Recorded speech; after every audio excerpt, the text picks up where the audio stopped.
Vlastníctvo nehnuteľností na Slovensku je dnes samozrejmosťou. Až 93% domácností žije vo vlastnom, čo je mimochodom druhý najväčší pomer v rámci Európskej únie hneď po Rumunsku. Každý chce vlastniť dom a nie sa čomu čudovať. Nehnuteľnosti od roku 2002 rastú tempom nominálne 7%, v reále 3,3%. Tí, ktorí nehnuteľnosť získali po páde komunizmu, ich vtedy kupovali za 22 eur na meter štvorcový, dnes to je približne 2800 eur za meter štvorcový, to je približne 130-násobné zhodnotenie. Tak kto má pravdu? Matej Lindák alebo Milan Dubec? Ja som Michal. Ja som Marek. A vy počúvate podcast ProRate Insights. Marek, v dnešnej epizóde sa budeme baviť o tom, či investovať do akcií alebo radšej nehnuteľností. Keďže sme analytici, pozreli sme sa na to analyticky. A máme kalkulačku. Takže tá bude k dispozícii voľne na stiahnutie v popise tohto videa a my sa budeme baviť najmä o parametroch v tejto kalkulačke. Určite. Tak čo, Marek? Kto má pravdu? Matej Lindák alebo Milan Dubec? No, ako keby je to častá kontroverzia vo svete financií. Nebudem klamať. Keď sa na to pozrieme z pohľadu ako keby čistého výnosu, čo to predstavuje pre konkrétnych investorov, tak samozrejme aj jedna strana má pravdu, pretože nehnuteľnosti sú formou investície. Ešte dokonca, keď nehnuteľnosť kúpime na hypotéku, dáme to do podnájmu a získavame takýto ako pravidelný mesačný príjem, tak je to dosť lákavé, pretože pre veľa ľudí to predstavuje takýto ako keby pasívny príjem každý mesiac, určitá čiastka z portfólia nehnuteľnosti, ktorá príde investorovi na účet. A to je dosť ako keby pádny argument. No na druhej strane musíme sa pozrieť aj na čísla, na výnosnosti a porovnať si porovnateľné, keďže predsa len sú to dve rozdielne triedy aktív. Každá má určité špecifikácie a musí si investor následne vybrať, teda či nehnuteľnosti, či akcie, čo je pre neho výhodnejšie, s čím je komfortnejší. A keď som sa na to pozeral ja, tak keby nájdeme množstvo rôznych štúdií, ktoré sa pozerajú na zhodnotenie nehnuteľností, na zhodnotenie akcií vo veľmi dlhom časovom horizonte. A taká najslavnejšia štúdia, ktorá bola vypracovaná v roku 2017, ktorá sa volala The Return on Everything, to znamená výnos na všetkom, čo si viete predstaviť. Tam dokopy sa dali či už Fed, to znamená Centrálna banka v Spojených štátoch, alebo teda ich analytická odnož, taktiež NBER, CEPR, Bundesbanka, to znamená analytici z rôznych inštitúcií, a oni sa pozreli na dáta od roku 1850. Dobre, je to dosť veľké časové obdobie, niektoré dáta možno nie sú až také presné, predsa 1850 tam sme nemali veľmi Excel, áno, to je jedna vec.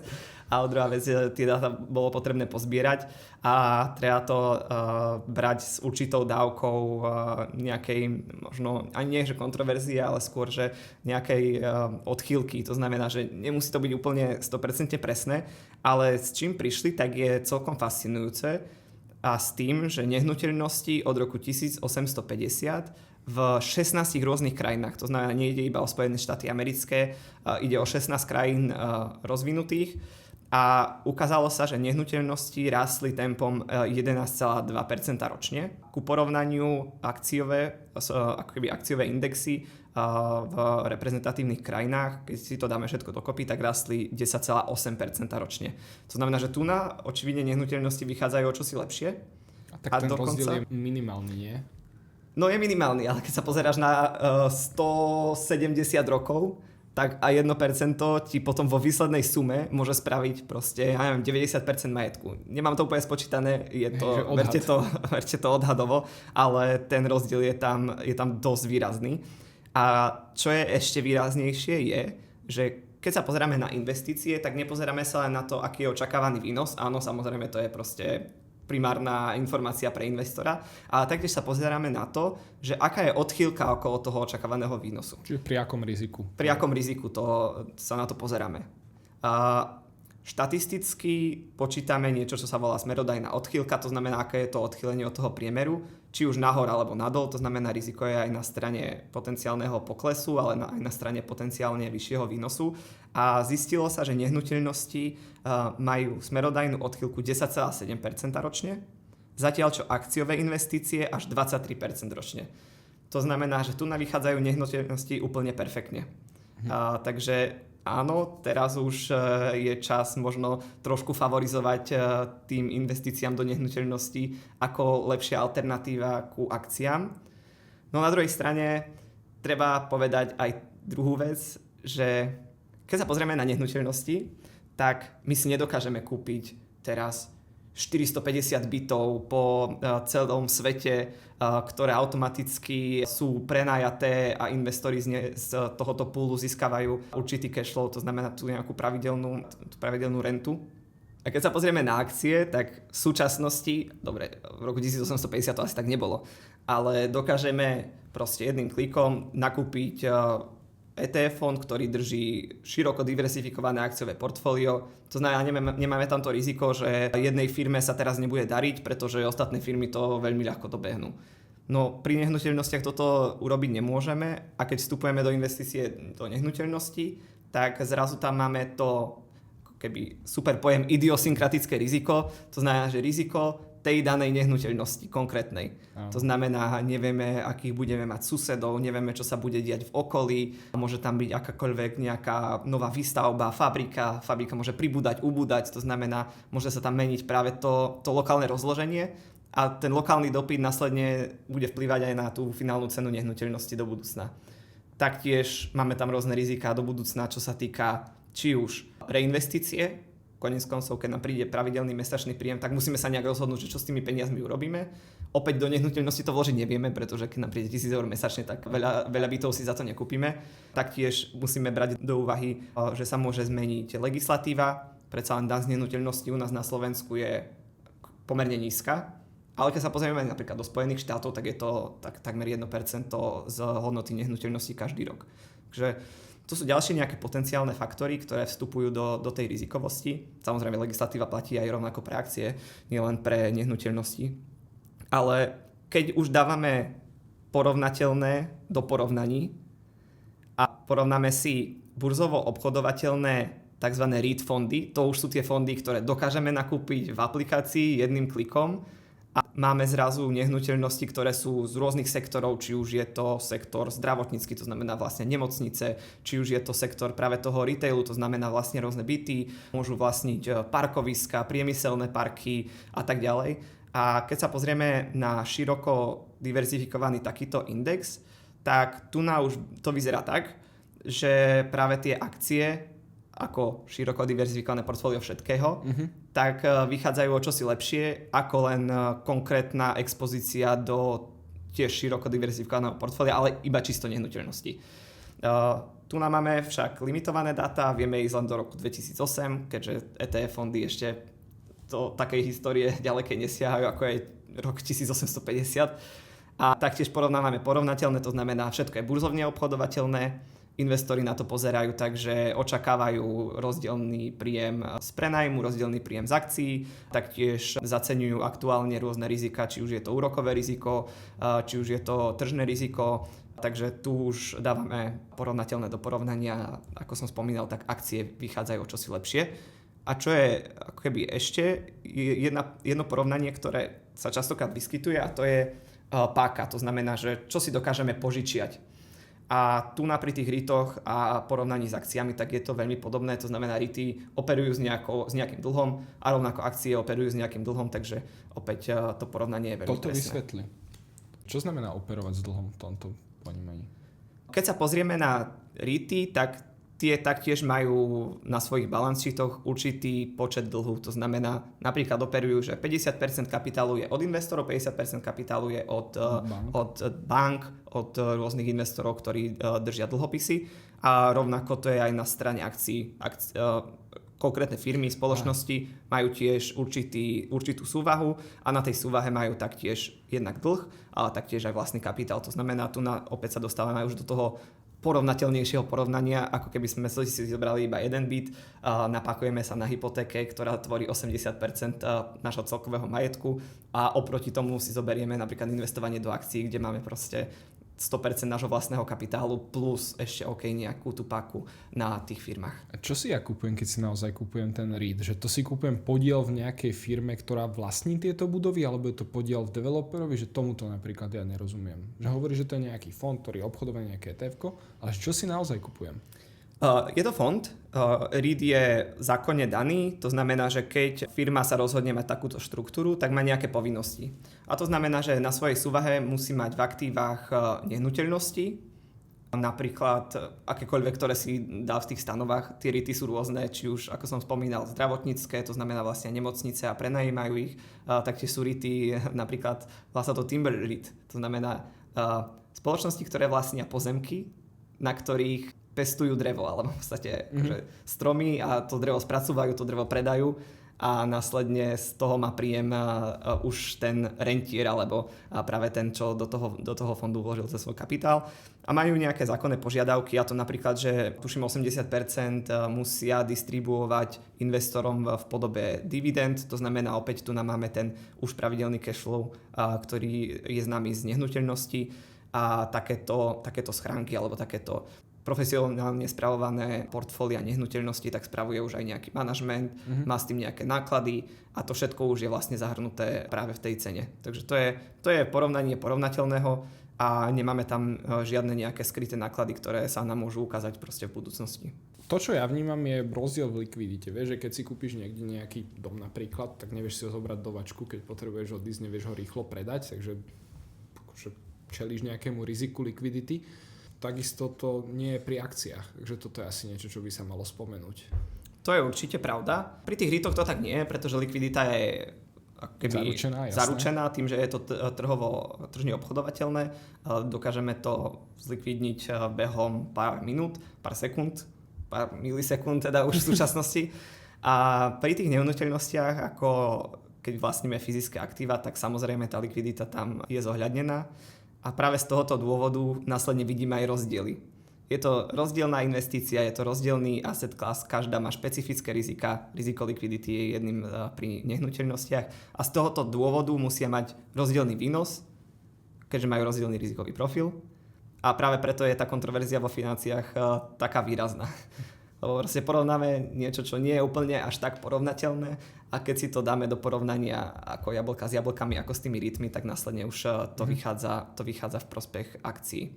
Samozrejme máme však veľa možností a keď už sa pustíme do toho rizika, teda že ideme si nakúpiť nehnuteľnosť, tak máme pred sebou rôzne rozhodnutia. Jedno rozhodnutie je, že dobre, tak ideme teraz investovať do akcií alebo si ideme kúpiť nehnuteľnosť s hypotékou, ktorú budeme následne prenajímať. To znamená, zoberieme si investičný byt, alebo môžeme mať rozhodnutie, že no tak ja potrebujem uspokojiť svoje potreby bývania a mám na výber pred sebou možnosti, že zoberiem si hypotéku a kúpim si vlastnú nehnuteľnosť, to znamená, tá potreba bývania bude zabezpečená tam, alebo sa rozhodnem ísť do prenajmu a tá potreba bývania bude zabezpečená práve v tom prenajme.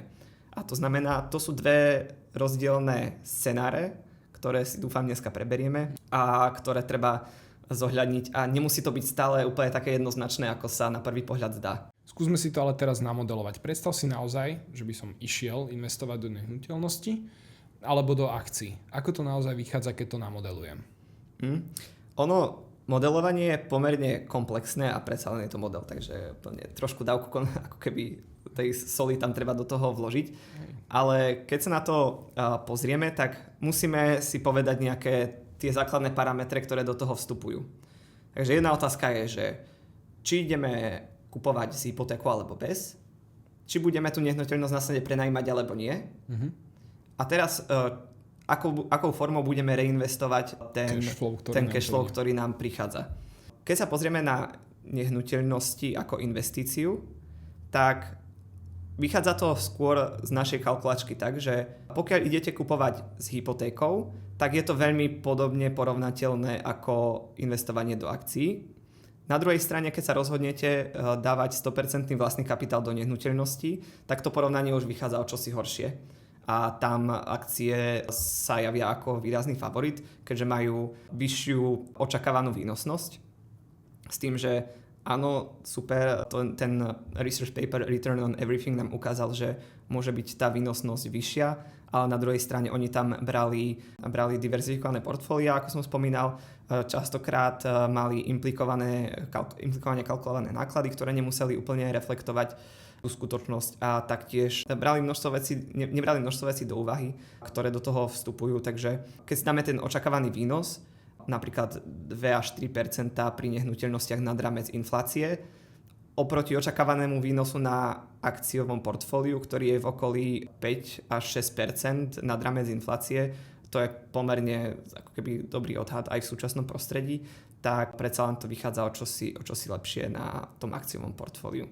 Potom, keď si zoberieme, že čo spravíme s tým cashflowom pravidelným mesačným, tak opäť máme možnosti, že budeme ho spotrebovávať, alebo ho budeme reinvestovať, len tu je problém ten, že predsa len bežný investor nemá prístup k tomu portfóliu nehnuteľnosti a ten cashflow by musel výrazne akumulovať, alebo ich reinvestuje do akcií, prípadne do dlhopisov. A samozrejme to, aké rozhodnutie spraví, tak následne mu výrazne môže zvýšiť aj tú koncovú tržnú hodnotu toho celého majetku. To znamená, najlepšie vychádza reinvestícia do akcií, tá je porovnateľná aj s tým, ako sa vyvíja keby celý ten cash flow aj z čisto iba investovania do akcií. A to znamená, že nehnuteľnosť tam nemá až takú vysokú pridanú hodnotu. A na druhej strane, keď už sa rozhodneme investovať do dlhopisov, prípadne nereinvestujeme, tak tam už je favorizovaná práve tá investícia do akcií. Takže predsa len je to model, parametre sú fixne dané a keď s nimi trošku zahýbeme, tak to porovnanie môže častokrát vychádzať úplne v prospech nehnuteľnosti a naopak občas v prospech akcií. Takže práve preto je to aj následne tá kontroverzná téma, pretože... Je to veľmi citlivé. A je to veľmi citlivé, lebo každý, keď si nastaví tie svoje parametre, tak keď sa pozrie na to s horizontom 50 rokov dopredu, tak každé 1/10% vo výnosoch dokáže zamávať s tým celým portfóliom a to porovnanie následne je potom aj citlivé. Takže z tohoto pohľadu môj taký investičný take je, že keď už sa púšťame do toho investovania a rozhodujeme sa a vybrali sme si práve tie nehnuteľnosti, tak najlepší spôsob je zobrať si hypotéku, práve tú nehnuteľnosť prenajímať a akékoľvek cashflow, ktoré nám z toho prenajmu vychádza, tak následne reinvestovať do akcií. Ale predtým si poriadne zvážiť všetky rizika. Predtým si samozrejme, no to je to je alfa omega, to je samozrejme a koniec koncov, veď už sme si ich povedali. Tým, že ešte tam máme hypotéku, tak do toho vstupuje aj úrokové riziko a s tým, keď sa nám zrazu príde obdobie refixácie a budeme mať vyššie úrokové sadzby, tak to nám môže opäť zamávať výrazne s tou finálnou tržnou hodnotou toho celého portfólia. Do toho vstupujú aj také softové veci, vieš, že predstav si, že naozaj prenajímaš byt, máš tam niekoho, kto ti to môže akože ten byt rozbiť napríklad, alebo nevieš ho obsadiť. Neviem, či je toto súčasť toho idiosynkratického rizika, pravdepodobne áno, ale že už len to, že niekam musíš chodiť, s niekým sa dohadovať, podpisovať nejaké zmluvy, to všetko ti žerie čas, cash. Je to súčasť. Je to súčasť dokonca aj toho modelu. Vieme si tam nastaviť, že zrazu z 12 obsadených mesiacov budeme mať iba 11. A to znamená, jeden mesiac si necháme každý rok tak, aby sa nám dokázal vymeniť nájomca, alebo s tým, že nejaký odíde, tak si zoženieme druhého, tak nejaký čas to trvá. A to tiež vie zamávať pomerne s modelom a práve z toho dôvodu už niekedy v niektorých prípadoch tie akcie vychádzajú ako jasný víťaz. A ešte, aby som spomenul tie parametre, tak v podstate, keď si zoberieme, tak musíme na začiatku do nehnuteľnosti investovať nejaký vlastný kapitál. Častokrát je to 20% z ceny nehnuteľnosti. Tak v tom modeli je to často zobrazené tak, že tých 20% ako keby sme mali aj ako investor do akcií a tie peniažky a tie prostriedky by sme investovali do akcií. Aby sme zabezpečili porovnaciu bázu. OK, ako to vychádza v prípade, ak chcem nehnuteľnosť, ktorú chcem iba na bývanie? Že nedostávam nejaký pravidelný cash flow z nájmu? Tak ako to vychádza v takom prípade?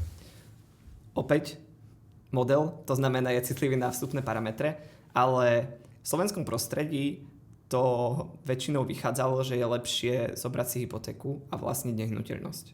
Pretože máme tu na pomerne dobré prostredie, čo sa týka napríklad dane z nehnuteľnosti, čo v ostatných krajinách úplne nie je štandardom. A taktiež náklady na hypotéku síce sú pomerne vyššie, ako sme na to boli zvyknutí v histórii, ale stále sú v okolí tých 4%, čo opäť v niektorých krajinách je to 6-7. A to znamená, že keď si dáme tieto úvahy do toho modelu, tak častokrát vlastnenie nehnuteľnosti vychádza lepšie, ako keby sme mali ísť do podnájmu a budovať si to vlastné bohatstvo. Avšak tu je treba taktiež spomenúť, že keď sa rozhodneme ísť do toho podnájmu, tak stále máme priestor na to, ako si vybudovať majetok práve v tom akciovom portfóliu, pretože opäť s tým nesúvisí napríklad tá potreba vstupného kapitálu, ako do nehnuteľnosti tých 20%, to vieme investovať do akcií a častokrát na začiatku sú náklady na tú potrebu bývania v prípade vlastnenia a hypotéky výrazne vyššie ako v prípade toho, že sa rozhodneme ísť do toho podnájmu.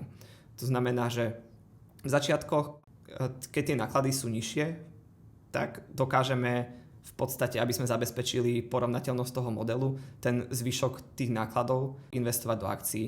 To znamená, že to sú tie základné predpoklady. Keď si ich zoberieme do úvahy, tak to porovnanie nakoniec vychádza veľmi podobné.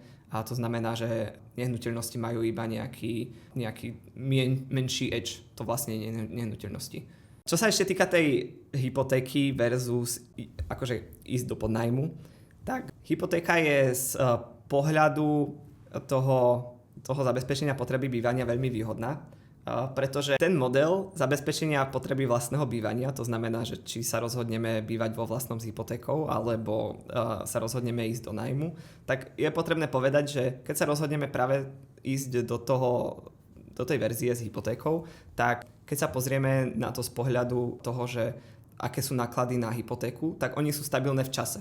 Samozrejme sú tam nejaké odchýlky s tým, ako sa menia tržné sadzby a ako sa mení fixácia, ale je to ako keby v čase pomerne výhodnejšie, pretože keď sa pozrieme na stranu nákladovosti pre nájomcu, tak tie náklady rastú v čase. Predsa len nájmy nám rastú každým rokom, niekedy vyššie ako inflácia, niekedy nižšie, ale sú v podstate historicky tak nejak štandardne fixné na tú cenu nehnuteľnosti. Na druhej strane práve tie splátky hypotéky, tak tým, ako nám napríklad zožiera aj inflácia naše úspory, tak nám zožiera aj naše dlhy a s tým, ako postupujeme v čase, tak naša fixná splátka už nám berie menej a menej z našeho príjmu. To znamená, že toto je veľmi výhodné, čo sa týka vlastnenia vlastnej nehnuteľnosti. A napríklad po 30 rokoch alebo po 25, po 20, ako si to nastavíme, prestaneme splácať hypotéku, tak už máme nehnuteľnosť a tie náklady nám rapídne klesnú. A na druhej strane predsa len keď si tú nehnuteľnosť prenajímame, tak oni len opäť rastú v čase. Takže to je veľká výhoda pri vlastnení nehnuteľnosti na hypotéku. A ešte jednou výhodou, čo to predstavuje, je, že predstavuje takú disciplínu v úsporách. Zatiaľ čo na strane nájomcu, tak samozrejme my si musíme vytvoriť nejakú formu úspor, tu následne investovať a to môže byť častokrát pre ľudí náročné. Na druhej strane, keď sa pozrieme práve na tú hypotéku, keď už si tú hypotéku zoberieme, tak musíme splácať tú splátku každý mesiac. Takže tá disciplína je tvorená tým, že my si časť dlhu splácame každý mesiac, ale vieme si to predstaviť, ako keby sa nám peniaze investovali do tej vlastnej nehnuteľnosti, že každý mesiac vlastníme väčšie a väčšie percento z tej našej vlastnej nehnuteľnosti a takto vytesňujeme ako keby banku. To znamená, že tvorí to disciplínu a v prípade, že my tú disciplínu ako spotrebiteľ nemáme, tak opäť vlastníctvo vlastnej nehnuteľnosti sa oveľa viac vyplatí ako ísť do prenájmu, pretože tam si nebudeme môcť ukladať nejakú tú rezervu, nebudeme si napríklad finančný majetok v akciách a z tohoto pohľadu tým pádom opäť vlastníctvo má jasnú výhru. Na druhej strane je taktiež samozrejmosťou to, že keď už si tú nehnuteľnosť kúpime, sme častokrát viazaní na jedno miesto. S tým už boli aj určité rizika, ale pre nájomcu to dokáže vytvárať väčší priestor. Keď si nie sme istí, kde budeme za rok, 2, 3, tak kupovanie vlastnej nehnuteľnosti nemusí byť takým benefitom ako naopak prenájom. Takže z tohoto pohľadu ten prenájom následne vyhráva. Takže záleží na každej individuálnej situácii, každý si musí zvážiť to vlastné a asi tá kalkulačka, ktorú vám určite zazdieľame, tak dokážete si vypočítať, že či je to pre vás benefitom, alebo naopak, či by ste možno išli do toho vlastného. Marek, tak ako by si to teda uzavrel? Ja som určite tým Matej Lindák. Ja si myslím, že tie nehnuteľnosti nie sú až taká dobrá investícia. Konec koncov sme to aj s manželkou zvažovali pred nejakým časom a keď sme si to zrátali, tak to naozaj nevychádzalo v prospech nehnuteľnosti. Tak ale to bolo bez tej kalkulačky, tak možno keby sme mali kalkulačku k dispozícii, tak by to bolo inak. Škoda je, že to je proste model. A je to iba kalkulačka na parametre, to znamená, že úplne nedokážeme zvážiť všetky rizika. A prognozuje sa ťažko a budúcnosť obzvlášť. A ja by som možno povedal, že to nemá jasného víťaza. Sú to dve rozdielne typy investícií. Každé má určité typy rizik, či už likviditné, úrokové, riziko nesplatenia, práve to riziko, že máme iba jednu nehnuteľnosť oproti nejakému diverzifikovanému portfóliu, taktiež v podstate môže byť o čosi náročnejšie sa následne stiahovať, keď máme už vlastné bývanie a nejaké tie rizika sa práve ukázali ako reálne. Takže z tohoto pohľadu ja si nemyslím, alebo ja by som si ani nechcel vyberať strany a uzatvoril by som to tak diplomaticky, že každá má určité výhody a nevýhody a je na každom, ako sa následne rozhodne. Fú, tak toto bola dobre taká, že si sa tomu veľmi dobre vyhol. Ale v tom prostredí daňovom, v ktorom sme v súčasnosti, čo máme výhody samozrejme aj vo vlastníctve akcií, tak keď sa rozhodujeme, že či ísť do prenajmu alebo vlastniť nehnuteľnosť, tak vlastníctvo nehnuteľnosti s hypotékou je benefitom.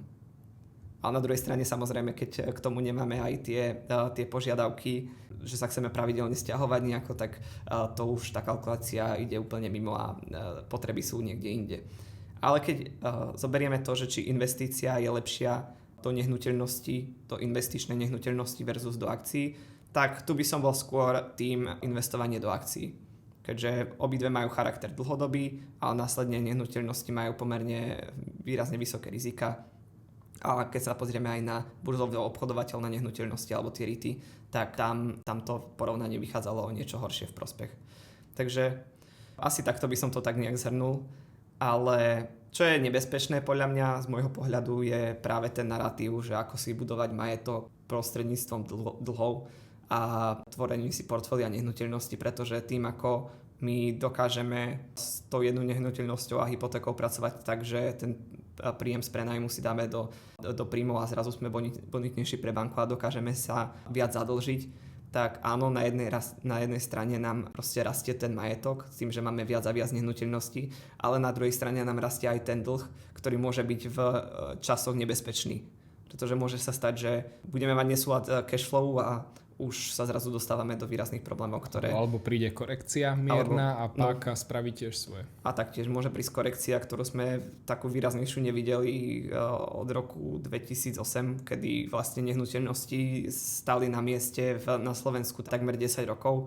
Takže z tohoto pohľadu je treba byť obozretný a treba byť vnímavý s tým, že keď také niečo robíme, tak sme extrémne koncentrovaní v jednom riziku a ktoré si ešte pakujeme cez dlh. Takže z tohoto pohľadu ja osobne by som do toho nešiel a ten, kto do toho ide, tak musí mať všetky rizika zvážené a musí vedieť, že... Prenesené do svojich očakávaní. A prenesené do svojich očakávaní a musí vedieť, že nemusí byť všetko také úžasné, ako sa zdá byť.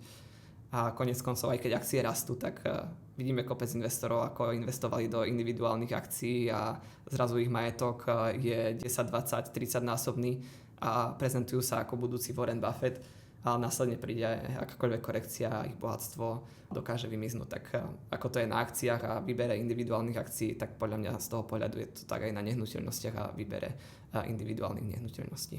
Myslím si, že touto krásnou myšlienkou môžeme dnešný podcast ukončiť. Vážení diváci a poslucháči, chceli by sme vám poďakovať za vašu pozornosť a vidíme sa niekedy na budúce. Ak by sa náhodou stalo, že by ste mali záujem dozvedieť sa niečo viac o investovaní, tak máme diel priamo o tom, ako začať investovať, aké sú s investovaním spojené rizika, ako to všetko urobiť. Marek je v tomto perfektný, on to vie vysvetliť, takže určite si pozrite aj tento diel. Ďakujeme a do počutia a dovidenia. Ďakujeme.